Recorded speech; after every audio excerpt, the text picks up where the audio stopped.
Okay then, Minnesota. You ship out one number one pick and you get another a few months later. I see what you did there. The Timberwolves just won the NBA draft lottery. Now there's a potential big three with D'Angelo Russell and Karl Anthony Towns, or they could blow it.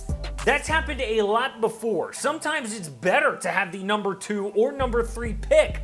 There are franchise-changing decisions about to be made, and this is the final mock draft lottery before the picks. Welcome to AM Hoops. It's Casey Kiernan. Hit subscribe, hit notification bells. We're coming out with 5 videos per week, dropping at 5 Eastern. Today's a little different, a late drop, because we just found out the draft order. I am so excited after that draft lottery to finally do the final mock draft. Today's video is brought to you by our Patreon supporters, including Jesse, who deserves a shout out because he is a member of the Patreon.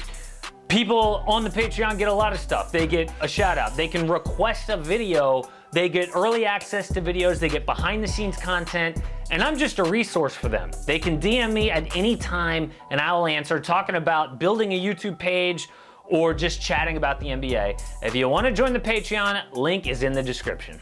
Number 1 overall, the Minnesota Timberwolves take LaMelo Ball.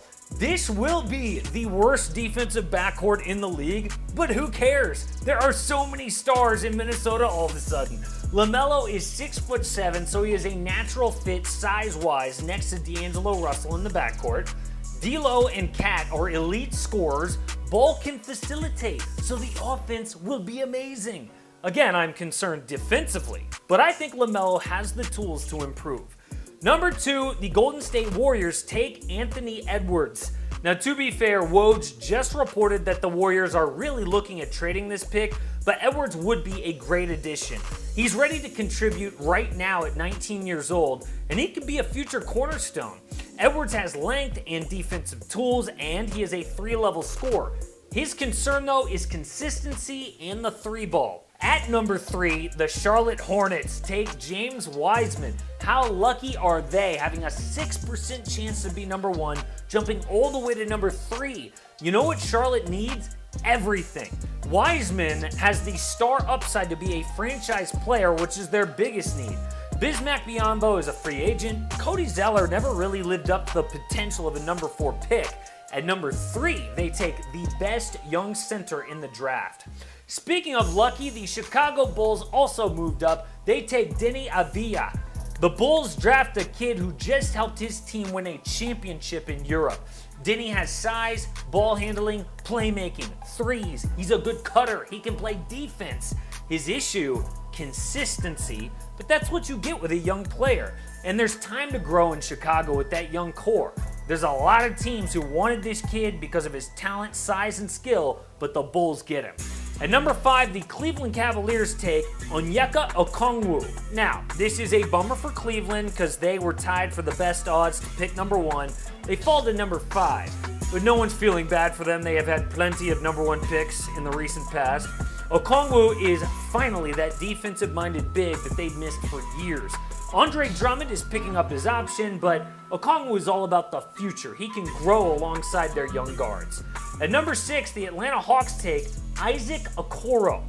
This is actually probably what's best for the Hawks. I mean, if they got a higher pick, they'd have to take someone with star potential like LaMelo Ball. That's not what they need. They need the safe pick, focused on defense. Isaac Okoro gives them that. He was the best defensive player in college. He brings that to Atlanta. He's a high IQ player that lacks offensively, but I think they have that covered. At number 7, the Detroit Pistons take Obi Toppin. The Pistons are another team that needs everything, and getting Obi Toppin with the number 7 pick is pretty good. He is an explosive 3-level scorer who brings effort on defense, though not versatility. And if he can be the offensive player he was in college, that will be a reason to watch the Pistons, which they don't have right now unless you're a Pistons fan. At number 8, the New York Knicks take Tyrese Haliburton. Oh, Knicks fans, I'm so sorry you weren't the Hornets or Bulls that jump in the draft. Instead, you fall to the second best point guard in a draft that doesn't have a whole lot of talent. I mean, don't get me wrong, he's got size at 6'5", high IQ, he shoots the 3, but definitely not a star.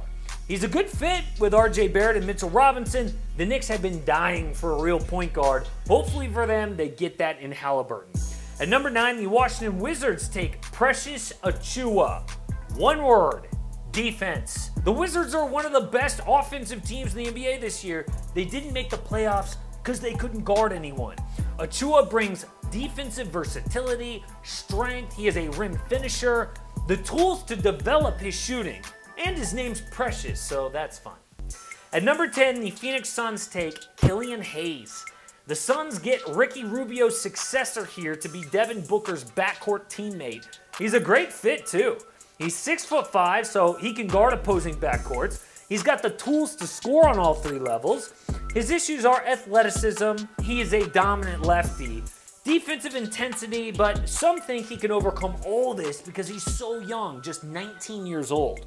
At number 11, the San Antonio Spurs take Patrick Williams. The Spurs showed again that they've got young talent in the backcourt in the bubble. DeJounte Murray, Lonnie Walker. Williams brings a lot in the front court. He brings size and length. He is 6'8". Offensive versatility. He is solid from 3 at 32%. He can develop that. His issues, consistency and rim finishing, which I definitely think will improve in the Spurs system. At number 12, the Sacramento Kings take Saddiq Bey. The Kings' biggest need is in the front court, and Bey is a great fit. He shoots very well from 3 at 45%. He is a two-way player. They need defense in Sacramento. He is strong. Now, it won't be enough to make a big difference next year. I project them as the worst team in the Western Conference. At number 13, the New Orleans Pelicans take Devin Vassell. It is all about Zion Williamson, still a year later in the draft. The Pels want someone who won't crowd Zion on the paint and who can hit a 3 when Zion passes out. This guy does both very well. He is good at shooting, hitting his 3s, playmaking, and even rebounding. His issues: aggressiveness, experience, and IQ. And finally, the last pick in the lottery, the Boston Celtics take RJ Hampton.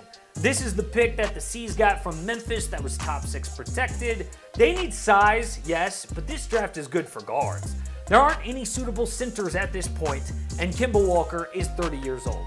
Hampton is explosive, he's got the versatility to play either guard position, and he's got defensive tools. Okay, so we have the draft order, and now we have the final mock draft. Now we just have to wait for the actual draft. It's on a Friday, October 16th. That would be 4 days after Game 7 of the NBA Finals, if we need a Game 7 in the bubble. So they say this draft sucks. There's not a lot of talent, but there is always some diamond in the rough we do not see coming. I cannot wait to see who that is and which lucky team gets them. Support AM Hoops and click subscribe. Don't miss a daily NBA video.